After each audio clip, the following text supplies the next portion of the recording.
Pour cette 300e vidéo, je voulais remercier bien entendu tous les abonnés qui se sont inscrits à la chaîne et tous ceux qui regardent mes vidéos ou qui ont vu une vidéo. Je vous remercie d'avoir supporté ma voix pendant aussi longtemps. En tout cas, pour moi, c'est un plaisir de faire ces vidéos. Et je pense d'ailleurs que je vais peut-être changer de formule, mais je vous en parlerai en fin de vidéo. Ce que je voulais faire pour cette 300e vidéo, c'est de vous parler de ce que m'a apporté mon éveil spirituel qui est en cours. Tout ce que ça a pratiquement changé chez moi. Alors tout d'abord, ce qui a changé chez moi, c'est mon état d'esprit. Comme je vous l'ai dit, c'est comme si j'avais vu le Père Noël. Le fait d'avoir vécu ces expériences paranormales, eh bien moi, ça m'a rendu le subtil évident. Je le vois maintenant toutes les nuits. Je vois des mondes invisibles, des mouvements qui deviennent chaque jour de plus en plus intenses. Je commence à entendre des bruits. À chaque fois, j'ai l'impression qu'il y a quelque chose, un guide autour de moi qui me fait progresser, me fait évoluer, me fait dépasser mes peurs. Ça, c'est la deuxième chose dont j'ai bénéficié, c'est dépasser pas mal de mes peurs, des grosses peurs que j'avais, que j'ai dépassées grâce à cet éveil spirituel. Je n'ai plus peur de mourir, tout simplement. Je n'ai plus peur de l'inconnu. J'avais une phobie avant qui était la trypophobie, la peur de voir certaines images avec des trous. Eh bien, c'est passé et je suis persuadé que c'est grâce à cet éveil spirituel. Du jour au lendemain, c'est parti. J'ai cette phobie qui est partie. Qu'est-ce qui a encore changé? Eh bien, mon alimentation a évolué. Je mange beaucoup moins de viande. Je mange des produits beaucoup plus sains qui font que je me sens mieux dans mon corps. Je me sens mieux physiquement. J'ai plus accès à mon intuition. Je sais plus facilement voir si les gens me mentent, me disent la vérité. Je vois plus facilement ce qui est bon sur moi. Je suis plus proche de mes sens, de mes facultés de ressenti. Je lis plus facilement les gens.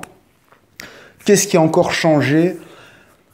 Donc oui, avec mon alimentation qui a changé, j'ai aussi perdu beaucoup de poids. Je suis passé de 98 kg à 92 kg, qui est mon poids c'est le poids que j'ai toujours voulu avoir et j'ai maintenant le poids que je voulais avoir. J'ai dû changer la plupart de mes vêtements, mais c'est avec plaisir lorsqu'on a le poids que l'on désire. Qu'est-ce qui a encore changé? Ma vue, j'ai l'impression qu'elle s'est améliorée. En tout cas, avant, je portais des lunettes pour regarder les écrans et maintenant, exactement en même temps que cet éveil spirituel, je ne porte plus des lunettes pour regarder les écrans. J'ai mes yeux qui, apparemment, se sont améliorés. Alors, bien entendu, j'ai aussi plein de claires informations, c'est-à-dire plein d'idées qui me viennent. La nuit, c'est comme un téléchargement d'informations qui vient subitement. Je rencontre des gens dans des dimensions et je retiens certaines bribes d'informations qui sont enregistrées pour que je m'en souvienne. Il y a parfois des choses qui sont faites exprès dans les rêves pour que je m'en souvienne dans la réalité. Il y a donc un contact avec moi-même, avec mon moi supérieur qui est amélioré.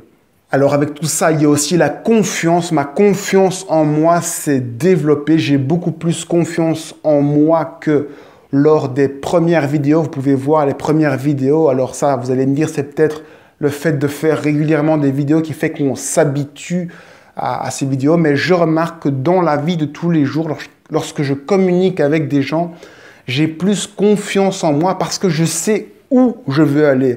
Ça, c'est aussi un apport de la spiritualité, c'est que je vois mon chemin beaucoup plus clair. Je sais plus vers où je veux aller. Je vois vers où je veux aller parce que je suis en connexion avec mon cœur, mon intuition.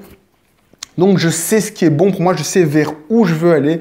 Et ça change tout lorsque on a une direction, un cap. Eh bien, lorsqu'il y a de la tourmente, on sait vers où on va, donc on sait attendre et attendre le bon moment pour aller dans notre direction. Un des apports aussi, c'est au niveau de la santé. Eh bien, ça fait depuis 2 ans que je n'ai plus été malade. Alors, la seule chose que j'ai eue, c'est peut-être des petits boutons ou un rhume, mais je n'ai rien eu qui a dû me faire acheter des médicaments ou aller à l'hôpital. Alors là, bien sûr, je croise les doigts. Je ne dis pas que cela ne va pas arriver. Et d'ailleurs, dans tout ce que je dis, peut-être que tout va retomber. En tout cas, je vous dis juste ce que j'observe, c'est que je me sens en bien meilleure santé. Je sais mieux ce qui est bon pour moi. Je suis plus responsable de tout ce qui m'arrive dans la vie. Je sais que quand je mange des choses qui sont dégueulasses pour moi, je le fais avec toute ma conscience, avec mon envie d'être ce que je suis, de mal me nourrir. Et avec aucun complexe, j'ai appris à accepter ma petitesse, mon rôle de petit être qui a sa personnalité et ses petits défauts. En ce qui concerne mon sommeil, eh bien, je dors beaucoup mieux. En tout cas, j'ai l'impression que j'ai besoin de moins d'heures de sommeil et que le sommeil est beaucoup mieux géré. Même si je me lève toujours vers 4 heures du matin, eh bien, je ne sais pas, je me sens mieux, j'ai l'impression de mieux récupérer, d'être en meilleure forme. Ça a changé aussi ma façon de m'habiller. J'essaie de m'habiller avec des vêtements plus sobres, plus simples. Ça a amené plus de simplicité dans ma vie. Je recherche les choses les plus simples, les contacts les plus simples. Ça a apporté une certaine purification dans les échanges, dans les contacts. Je sais plus ce qui me convient, ce qu'il faut éviter. Je suis plus à l'écoute de mes envies, de mes ressentis. Et bien entendu, cet éveil a développé mes capacités extrasensorielles, mes 5 sens subtils. Je ressens beaucoup mieux les gens, les choses. Tous mes sens se sont un petit peu plus développés. C'est d'ailleurs dans ce cadre-là que je voulais vous dire que à partir de maintenant, je vais essayer de faire des entretiens vidéo avec des personnes que je vais tenter d'aider. Je vais essayer de faire des accompagnements de personnes via Skype. Donc, je vais recevoir des gens via Skype. Ils vont me dire leurs problématiques. Et puis, moi, je vais leur retourner ce que je ressens par rapport à eux et à leurs problématiques. Si jamais ça vous intéresse, c'est gratuit actuellement pour les 50 premières vidéos que je vais faire pour m'entraîner. Donc, si ça vous intéresse, contactez-moi par email. Envoyez-moi un email avec votre adresse Skype et l'heure de rendez-vous ou les heures de rendez-vous qui vous conviennent et je vous dirai si je suis disponible à ces heures-là. Si je ne suis pas disponible, je vous donnerai mes heures de disponibilité selon le jour où vous m'enverrez votre demande. Probablement que je ne pourrai pas faire les choses le jour même, mais probablement que je vais essayer de les faire dans la semaine ou dans les jours qui suivent l'envoi de votre email. Je fais ça comme exercice pour apprendre à exprimer ce que je ressens chez les autres, mes émotions au travers des autres. C'est un effet miroir. Je ressens la personne et si je ressens des choses, c'est parce que moi-même, j'ai déjà ressenti ces choses. Donc, j'essaie d'apporter à l'autre ce que moi, je lis de sa structure. Je vais essayer d'aider la personne en lui donnant le maximum de ce que je ressens. Voilà, donc, je ne suis pas sûr que je vais publier ces vidéos. Je vais en tout cas faire la demande à la personne avant de la filmer, si elle accepte d'être filmée. Ce n'est pas obligatoirement enregistré. En tout cas, moi, ça va m'exercer à le faire. Donc, peut-être qu'il y aura moins de vidéos. Peut-être que les vidéos seront sur un autre sujet, c'est-à-dire ces entretiens. En tout cas, probablement que le rythme des vidéos va aussi changer. J'étais à une vidéo tous les 2 jours. Peut-être que ça va passer à un rythme plus lent, justement pour que je puisse prendre le temps d'apprendre à faire ces entretiens Skype et à échanger et à découvrir à quel point je peux ou non aider les gens au travers du système Skype. Petite anecdote, vous vous demandez peut-être pourquoi les vidéos s'appellent chaque fois hors série et puis un numéro. Eh bien, au départ, les vidéos que je faisais, c'était un hors série par rapport à une série que je faisais sur Tom Campbell qui essayait d'expliquer ce que Tom Campbell expliquait. Je faisais alors un hors série pour expliquer des choses.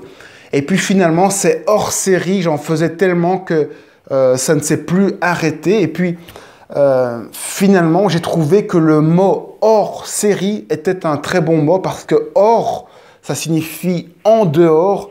Et comme la plupart de mes sujets concernent ce qui est en dehors de nous, ce qui est le subtil, le monde invisible ou encore les voyages hors du corps ou les voyages astro, et bien donc ça représente donc parfaitement le sujet que je suis en train d'exploiter et d'exprimer. C'est hors série, c'est la série qui parle de ce qu'il y a de plus haut, de plus grand que nous, le moi supérieur, l'âme, la spiritualité.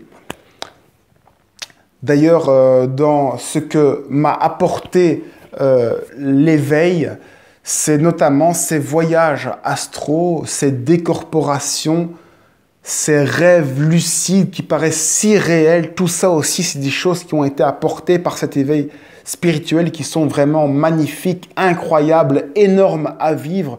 Tellement de choses que j'aurais à raconter sur ces phénomènes paranormaux que je ressens tous les jours et qui changent chaque jour.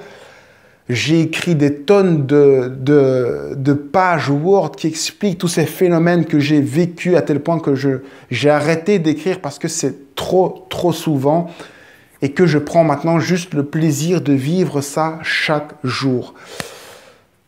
Voilà tout ce que ça m'a apporté et que j'espère vraiment que chacun d'entre vous va pouvoir découvrir. J'espère pouvoir faire découvrir à un maximum de gens, faire réaliser la réalité de tous ces mondes subtils, de toutes ces choses subtiles.